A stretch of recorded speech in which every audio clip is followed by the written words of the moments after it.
সুনামগঞ্জের সুরমা নদী থেকে 2,30,00,000 টাকা মূল্যে ভারতীয় শাড়ি কাপড় জব্দ করেছে বিজিবি। সোমবার ভোরে সুরমা নদীর সাহেব বাড়িঘাট এলাকা থেকে ইঞ্জিন চালিত নৌকা সহ এসব ভারতীয় অবৈধ পণ্য জব্দ করা হয়। দুপুরে এক সংবাদ সম্মেলন করে এই তথ্য নিশ্চিত করেন বিজিবি অধিনায়ক লেফটেন্যান্ট কর্নেল জাকারিয়া কাদির।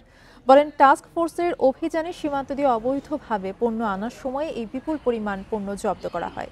জব্দকৃত পণ্যের মধ্যে শাড়ি, পাঞ্জাবি, শার্ট, প্যান্ট ও কাপড় রয়েছে।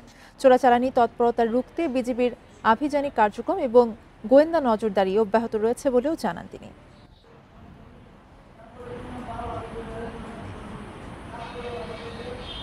আমাদের টহল কার্যক্রম এবং গোয়েন্দা তৎপরতা অব্যাহত আছে। আমরা টেকনোলজিক্যাল যে অ্যাপ্লায়েন্স আমরা নিয়মিতভাবে এটার ব্যবহার করছি এবং আমাদের এই কৌশলগত পরিবর্তনের ফলে আমরা কিন্তু নিয়মিতভাবে এই বড় বড় সিজার করতে আমরা সমর্থ হচ্ছি। আমাদের এই আভিযানিক কার্যক্রম অব্যাহত থাকবে।